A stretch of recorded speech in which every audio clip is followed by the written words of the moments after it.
SEBI's fund classification system has standardized fund categories, but it has not simplified the job of picking up the right one. This issue and other issues related with it will be discussed in today's Investors Hangout, brought to you by Aditya Birla Sun Life Mutual Funds and Value Research. To address these issues, we have Dhirendra Kumar, CEO of Value Research, with us. Dhirendra, we welcome you. Thank you. There are 36 official categories to choose from, and fund selection remains a daunting task as ever. How do we handle this? Yes, there are 36 categories, and I think, it's not just 36 categories. Within these categories, you can have multiple thematic funds, you can have multiple sector funds, and then beyond this, you can have all kind of closed-end fund, because that is not in the purview, because the classification system applies only to the open-end fund. And besides that, you can have a wide array of ETFs and index funds. So, it's just not 36. It's possible to actually have, a fund company can legitimately have within this classification system 60, 70 open-end funds. Okay. And they can have as many closed-end funds as they want to. Fixed maturity plans and others, so a fund company can well have, many funds. Investors need to be very careful about, what they need. Fund companies will have, this has been organized. This reclassification system is a good step, because this does one thing very clearly, that a fund which has, earlier the mandates were very flexible. Fund companies were not organized, equity diversified. Every fund started with a mandate that they will be investing in equity for long-term capital appreciation. Yeah. Then came the final classification that they will be investing in smaller companies, mid-sized companies, or they will be investing all over. They'll be investing in high-growth companies. They'll be investing in companies which are relatively cheaper, yielding higher dividend, and so on and so forth. Different strategies embedded, and they were pretty vague. A fund could actually go anywhere. Likewise, fixed income needed a much more finer. Of course, it is way too finer now. I would have liked that there were fewer fixed income fund categories. But nevertheless, we exactly know how a fund will behave from here on. Okay. A fund which now states that it is going to be a large cap fund, it has to necessarily invest 80% of the money in top 100 companies. When a fund is saying that it's a mid cap and small cap, so the definitions are very clearly defined. Likewise for the fixed income fund. So now you can choose your fund with the understanding that this is how this fund will behave. There will be a predictability of expectation. Earlier, a fund could have started as a mid cap fund, would have gone on to become a value fund. Correct. And then if it would have turned big, maybe by forced to become a large cap fund, because that was the only way out for the fund. So it's not going to be a namesake fund.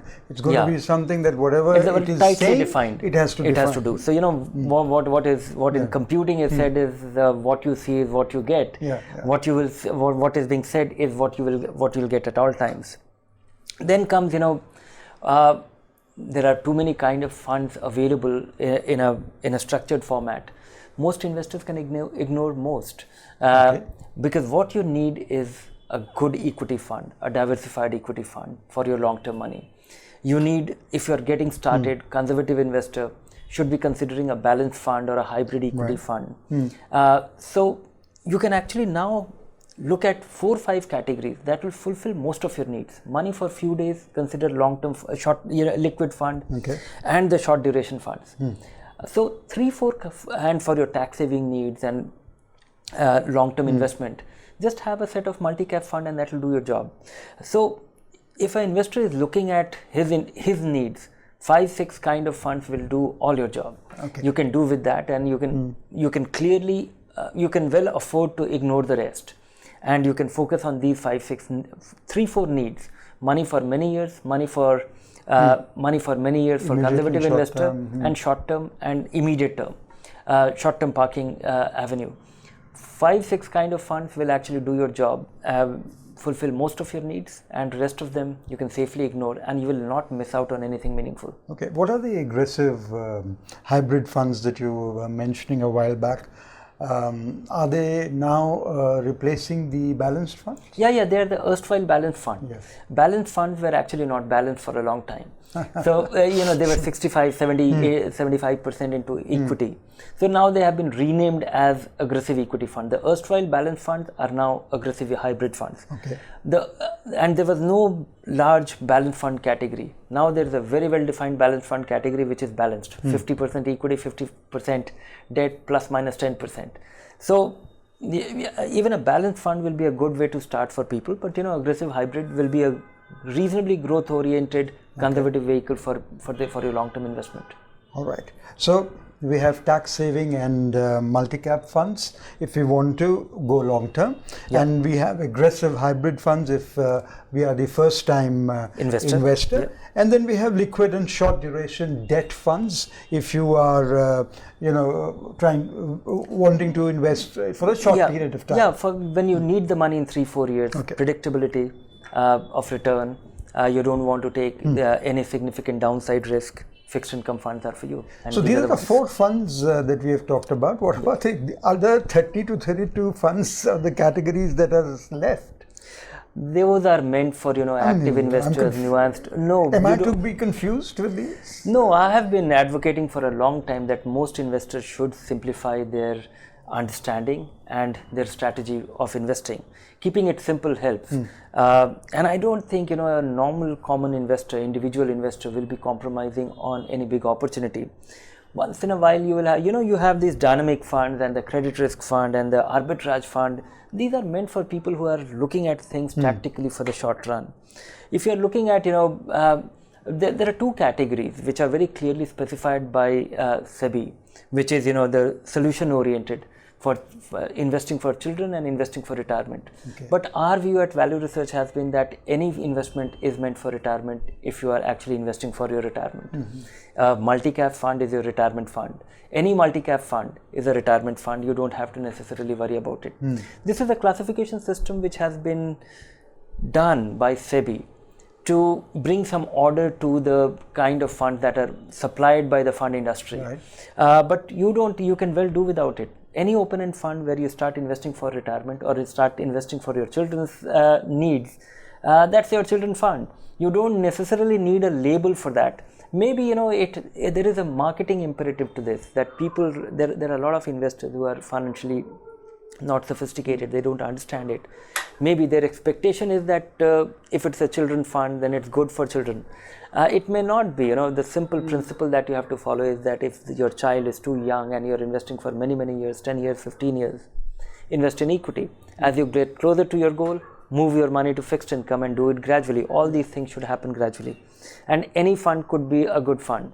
In fact, you should be choosing the best funds of the generic kind for these needs. So there are 36 kind of funds, 32 kind of funds, and all kind of hybrid fund. And beyond this, as I said, that there could be many index fund, sector fund, thematic fund.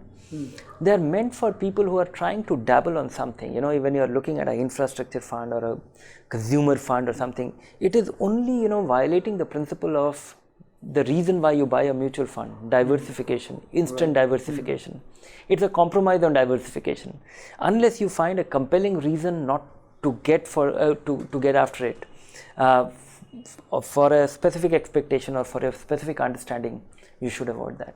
Okay, and I guess this 5-year lock-in period that they have specified for the solution-oriented funds, which you mentioned, is perhaps to encourage people not to withdraw that kind of money. That could be useful for many people, but I just wondered that the investors should be disciplined about their investments. In any way. Of course, there is a problematic thing that when you are faced with the market turbulence, many investors get are anxious, or they get shaken, or they are driven out of the market.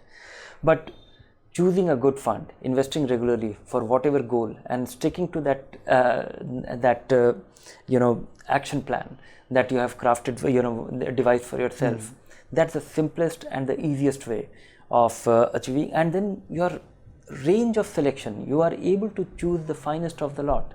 In India, we are still going to have a long time before active investment becomes, comes under question. So active, where a fund manager is taking a call and adding value and is able to generate substantially higher return than benchmark. More so with your regular investing, where an investor with his discipline is able to earn more return by averaging his investment in a turbulent market like India. So choose the finest of the generic kind. Stick to that. That is meant for naive investors who are not disciplined. They don't know much. They get scared by the market, and they are not going to be regular, and they don't want to understand. Maybe for them it might be useful. Okay. Then what about the investors whose funds have merged into another, and how will it be taxed if somebody exits that funds now? Oh, this was taken care of in the Union Budget 3 years ago, where the fund merger is not treated as a new investment. This has been thrust upon by somebody else's action. Earlier, the situation was that 3 years back, a fund merger was treated as redemption of a fund and purchase of a new fund. No longer. Your initial date of investment is considered as your date of purchase, and if you have held it for over 1 year, it will be considered as long-term capital gains. Moreover, with this long-term capital gains tax of 10%, all your gains till January 31st, 2018 is tax exempt. So only your gains subsequent to that will be taxable. So there is no tax implication of a fund merger. There is an implication in terms of, a lot of funds have changed their objective. A fund merging with a similar kind, I don't think investors need to worry. There are funds where there has been a fundamental, there is change in the fundamental attribute. A fund which was a balanced fund and now it has become a balanced advantage fund, or a fund which was an equity fund which has now become a balanced fund, or a fund, which was a multi-asset fund, now it has become something else, an equity income fund, or a dynamic fund which was perceived to be an all equity fund has become something else, or arbitrage fund becoming a equity income fund. So those kind of things, in those cases we have disbanded our rating, where we are treating those funds, and in all there are only about 18 funds, where equity funds and hybrid funds, where there has been a change in the fundamental attribute. Earlier it was a different kind of fund. From now on it will be a different kind of fund post classification.